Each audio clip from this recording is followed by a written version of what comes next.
mais uma semana, mais um Turismo em Destaque. No episódio de hoje abordarei o tempo que o turismo ainda dispõe para apresentar as suas propostas, de modo a não perder espaço na agenda política e também em que medida é que a crise na saúde afeta a atividade turística. Lembre-se que pode e deve participar na elaboração do Turismo em Destaque, enviando as suas perguntas ou colocando os temas que aqui quer ver abordados para o endereço programa turismoemdestaque@gmail.com. Vá lá, não se acanhe, venha daí comigo falar de turismo.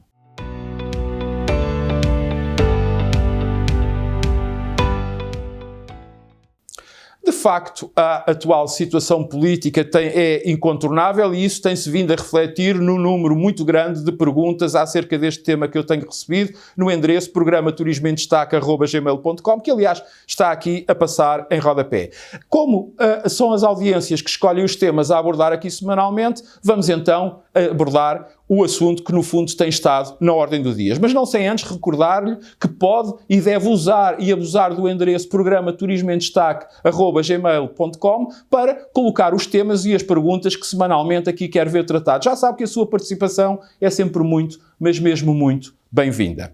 Feita esta breve nota introdutória, eu tenho para mim que a resposta à questão sobre se o turismo ainda tem tempo para elaborar aquilo que vamos lhe chamar, por assim dizer, o seu caderno de encargos, isto é, aquilo que gostaria, ou melhor, que caminho deveria, do entender de quem conhece melhor do que ninguém os desafios, os constrangimentos, as oportunidades e as dificuldades da atividade turística, que fosse trilhado pelo novo governo atentas às eleições do próximo dia 10 de março de 2024. Numa resposta muito direta a esta questão, eu tenho para mim que esse caderno de encargos já deveria estar pronto ou no limite, com os seus trabalhos já muito adiantados, de modo a poder estar consensualizado e fechado por alturas do Natal, Ano Novo, o que permitiria que fosse apresentado quer aos diferentes partidos políticos, quer ao país, logo no início de janeiro. E digo que já deveria estar pronto, principalmente também porque a muito breve prazo, dentro de alguns dias, vamos ter as eleições para a liderança do partido que suporta o atual governo, o Partido Socialista, e por isso seria útil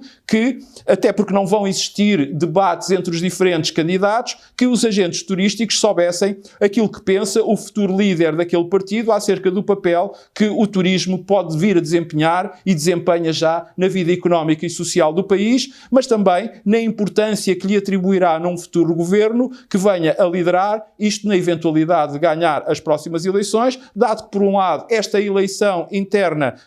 daí resultará um candidato a primeiro-ministro e, por outro lado, porque não havendo tempo até ao início de março, os programas de candidatura agora elaborados, agora apresentados, já o foram a pensar no país e não apenas nos militantes do Partido Socialista. Mas também digo que as preocupações, que as propostas, que as soluções dos agentes turísticos devem estar consensualizadas, definidas e até mesmo fechadas até ao período do Natal, Ano Novo, porque estou a pensar que, após a pausa natalícia, não existe muito tempo para influenciar os diferentes programas eleitorais dos diversos partidos políticos, o que quer dizer que o trabalho de casa está feito a tempo e horas, de modo a que as propostas aí apresentadas possam vingar tanto pelo seu mérito como também pela opinião favorável que possam recolher e o juízo favorável que possam ter por parte da opinião pública. Afinal, nós não nos podemos esquecer que quem vota são as pessoas, quem vota é o povo, e isso, obviamente, que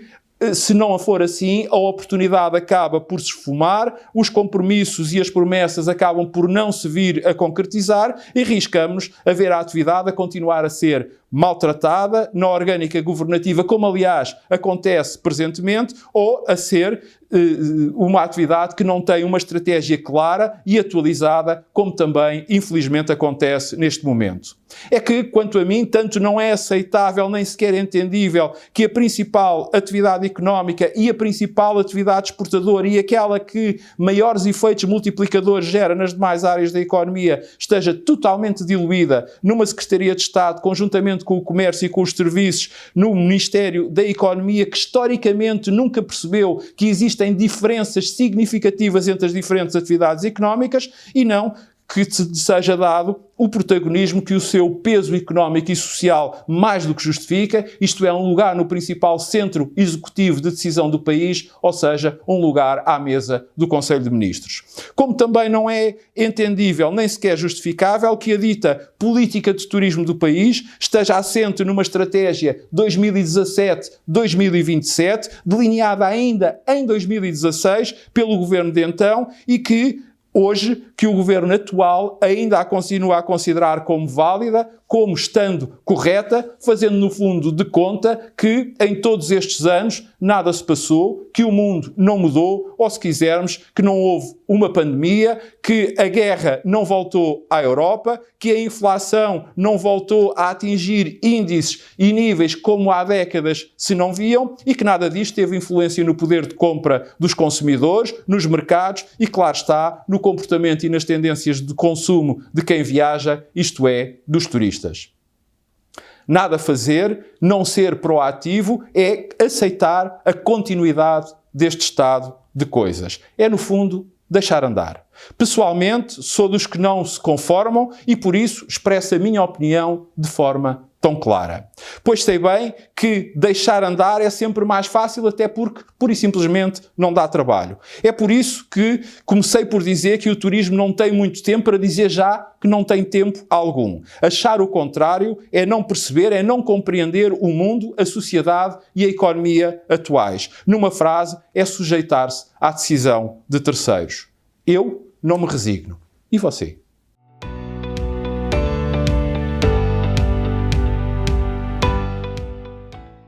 Esta questão da crise da saúde e, no fundo, dos riscos que o turismo corre por causa do fecho das urgências hospitalares é, de facto, uma excelente pergunta, plena de atualidade e até de importância. Eu só tenho pena deste ser um tema ao qual tenho que voltar, já o tinha aqui analisado em profundidade no início do verão passado, só que daí até hoje aquilo que deveria ter sido solucionado, infelizmente, não o foi e, pior, toda a situação a que se agravou. Perguntar-se-á, também com toda a legitimidade, então, mas afinal, o que é que esta questão do encerramento das urgências tem a ver com o turismo? E eu começo por dizer que tem tudo a ver, ou não fosse o turismo, uma atividade económica feita por pessoas, para pessoas, como há tantos anos a venho definindo. E sempre disse também e defendi que o que é bom para as populações locais também é bom para o turismo, ou se quisermos para os turistas e vice-versa. Mas neste caso, tudo ganha uma maior proporção, pois no limite aquilo que está em causa é o que de mais precioso existe, ou seja, a vida humana. Ora, o facto é que nós temos vindo a ser confrontados com um degradar das condições de prestação de cuidados de saúde, nomeadamente através das urgências hospitalares, e o pior é que a situação se tem vindo a deteriorar, levando até as próprias autoridades de saúde a alertarem a população para as manifestas dificuldades em que os serviços de urgência hospitalar se encontram, mas a anteciparem um final do ano preocupante, para não usar um objetivo mais forte ou até mais contundente.